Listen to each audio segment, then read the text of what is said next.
ముందుగా మనం చిన్న ప్రేయర్ చేసుకున్నాము. స్తోత్రం ప్రభా, నీకు వందనాలు చెల్లించుకుంటున్నాను ప్రభా. ఇంతవరకు నా తండ్రి ఆయా నీ బిడ్డలతో ప్రభా మాతో మాట్లాడిన ప్రతి మాటను బట్టి నీకు వందనాలు చెల్లించుకుంటున్నాను.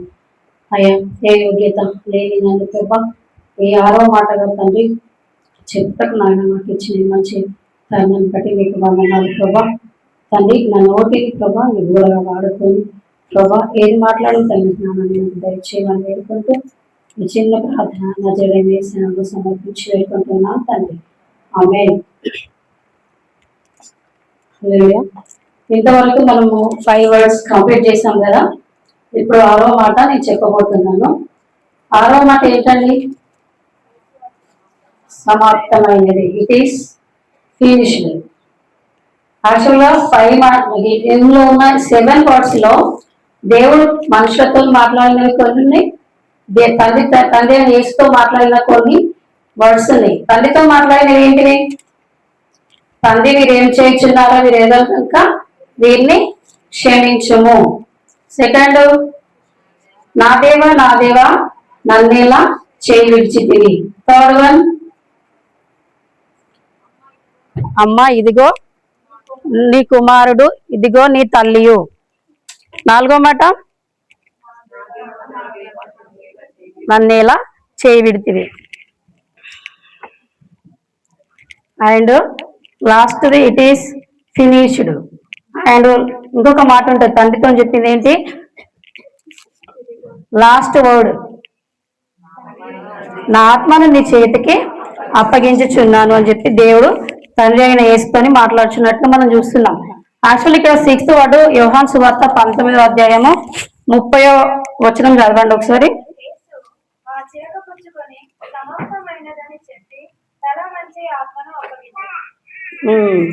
యేసు చిరక పుచ్చుకొని సమాప్తమైనదని చెప్పి తల వంచి తన ఆత్మను అప్పగించింది. What is finished? అసలు ఏం సమాప్తం చేసింది దేవుడు? దేవుడు ఏదైతే ఒక పర్పస్ తోని దేవుడి లోకానికి రావడం జరిగింది. ఒక ప్రణాళిక ప్రకారంగా దేవుడి లోకానికి వచ్చి తండ్రి తనకు అప్పగించిన కార్యాన్ని నెరవేర్చి ఇట్ ఈస్ ఫినిష్డ్ అని చెప్పేశాడు. అంటే కంప్లీట్ అయిపోయింది, అకంప్లీట్ చేసేసాడు. ఇంకా ఏమి లేదు నేను చేయాల్సింది, అంతా సమాప్తం చేసేసాను. మనం సమాప్తం అని ఎప్పుడు చెప్తాము? ఒక వర్క్ స్టార్ట్ చేసాం అనుకోండి. ఫర్ ఎగ్జాంపుల్ ఒక ఇల్లు కడుతున్నాము, ఫౌండేషన్ వేసినాం, అది కంప్లీట్ అయినట్ట? నో. కంప్లీట్ గా కన్స్ట్రక్షన్ అంతా అయిపోయి మనం ఇంట్లోకి వెళ్ళినప్పుడు అది కంప్లీట్ అయినప్పుడు అది కంప్లీట్ అయినట్టు. అలాగే ఇంకెప్పుడు చెప్తారండి? మనుషుడు చనిపోయే ముందు కూడా సమాప్తం అయిందని చెప్తారు. కొంతమంది చనిపోయే ముందు ఏమంటారు? ఇక నేను చనిపోతున్నా, నా పని అయిపోయింది, సమాప్తం అయింది, నా లైఫ్ క్లోజ్ అయిందని చెప్తారు. కానీ దేవుడు ఇక్కడ సమాప్తం అయిందంటే నా లైఫ్ అయిపోయింది అన్నట్ట? అంటే నేను చనిపోతుంది, నా లైఫ్ అయిపోయింది, ఇక్కడతోని నా జీవితం ఎండ్ అయిపోయిందని కాదు. కానీ దేవుడు నా తండ్రి నాకు అప్పగించిన పని నేను ఫినిష్ చేసేసాను అని చెప్పి దేవుని యొక్క ఉద్దేశం. ఇక్కడ యోహాను సువార్త 17:4 చదవండి ఒకసారి. యోహాను సువార్త 17వ అధ్యాయము 4వ వచనం.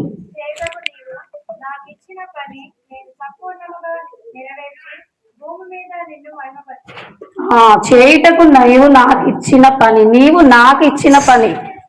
ఎవరికి ఇచ్చింది ఇక్కడ?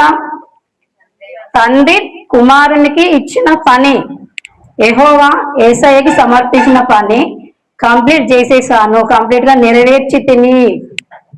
ఎందుకు ఆయన ఈ లోకానికి వచ్చాడు? ఫస్ట్ ఏం నెరవేర్చాడు? ఏం సమాప్తం చేశాడు? చూడండి ఒకసారి.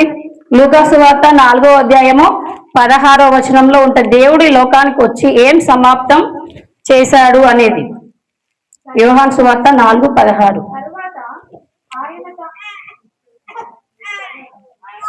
చదవండి. ఆయన తాను పెరిగిన నజరేతునకు వచ్చెను.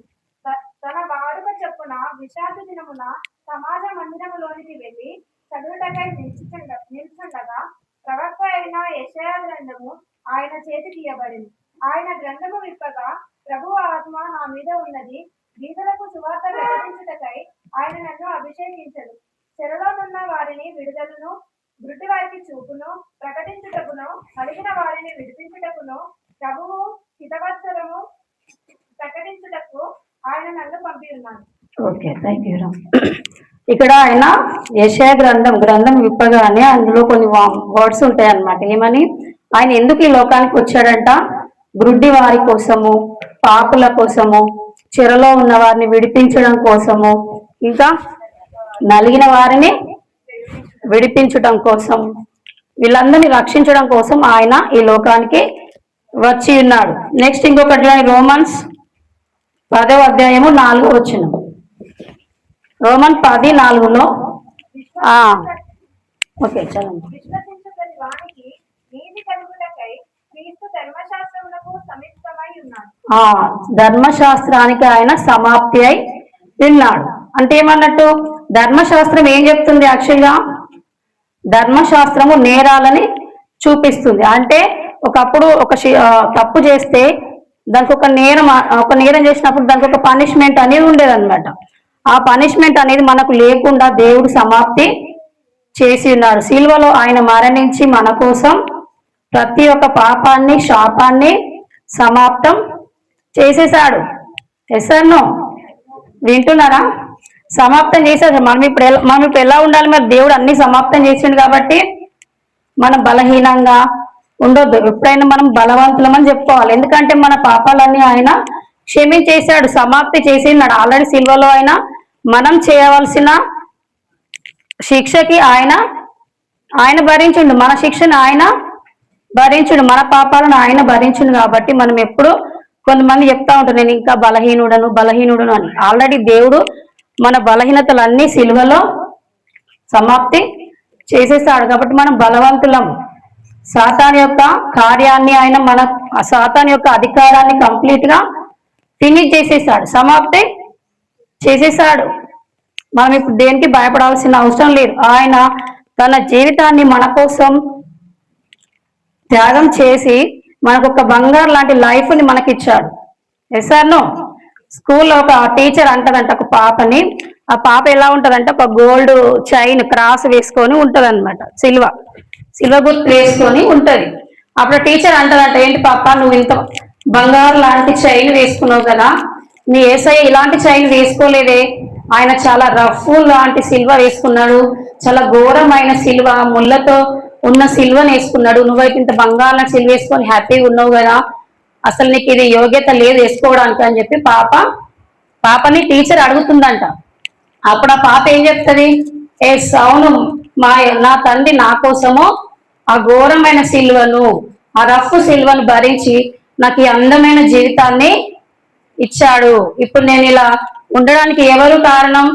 నా తండ్రి అయిన యేసయ్య.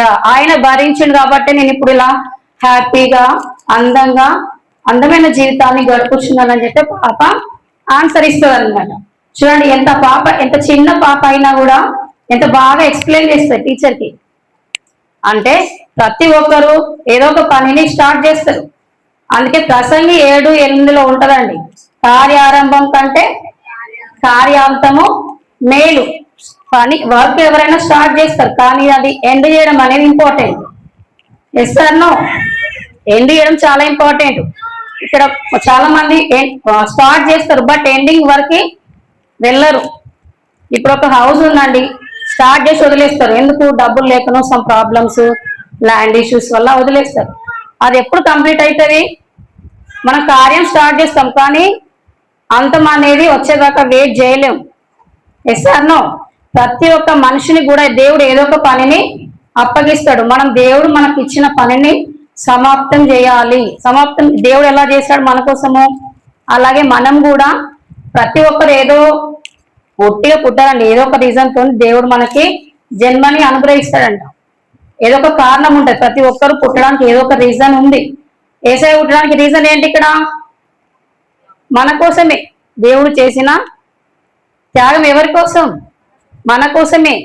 ఇప్పుడు ఇంత హ్యాపీగా ఉన్నామంటే దేవుడు అంత వేదనను అనుభవించి తన ప్రాణాన్ని అర్పించాడు కదా, అందుకే ఇంత హ్యాపీగా ఉన్నాం మనం.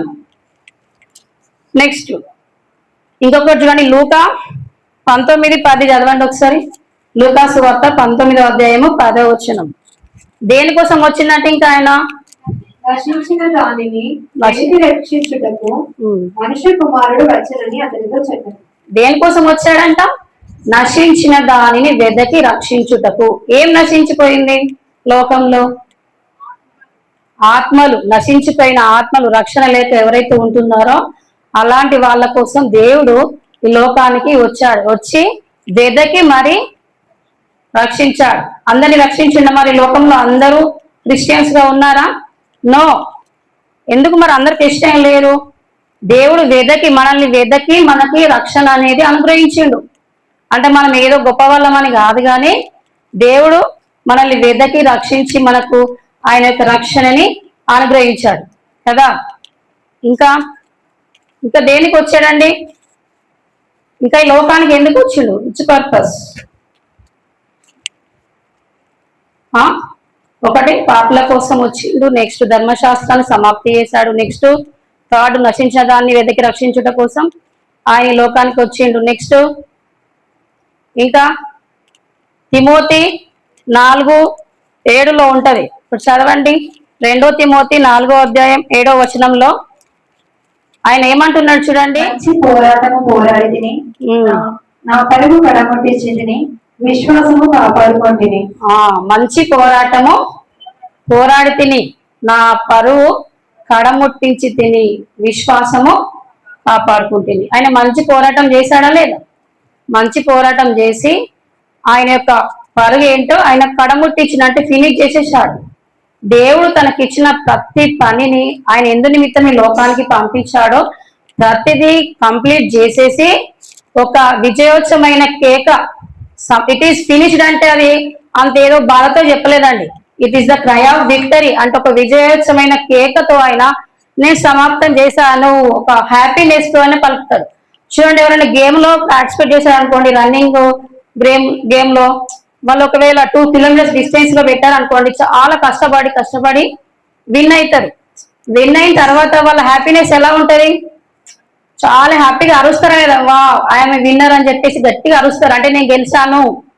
గెలిచినప్పుడు అందులో ఉన్న ఆనందం అంతా ఇంత కాదు, చాలా హ్యాపీనెస్ తో ఎక్స్ప్లెయిన్ చేయలేము, అది అనుభవిస్తేనే తెలుస్తుంది. ఇక్కడ దేవుడు కూడా అంతే, సేమ్ అన్ని నేను కంప్లీట్ చేశాను, నాకు ఇప్పుడు నా పైన ఎలాంటిది ఏమీ లేదు, దేవుడు నాకు ఇచ్చింది ప్రతిదీ నేను కంప్లీట్ చేశాను ఒక హ్యాపీనెస్ తో, ఒక పెద్ద కేక, ఇట్ ఈస్ ఫినిష్డ్ అని చెప్పేసి ఏం చేస్తాడు? తల వంచి తన ఆత్మను అప్పగించుకుంటాడు. అంటే శారీరకంగా ఆయన చనిపోతాడు, మళ్ళీ తిరిగి 3వ దినంలో తిరిగి లేస్తాడు, అందరికీ తెలుసు.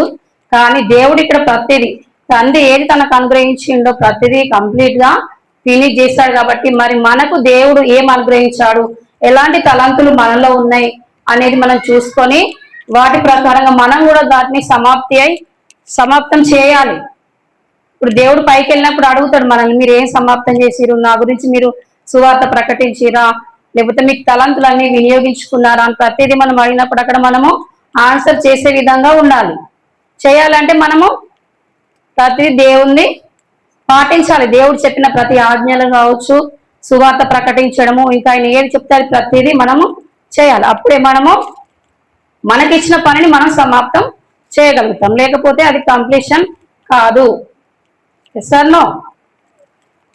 ఈ చిన్ని వచ్చిన దేవత ఇచ్చినాక ఉన్నాయి.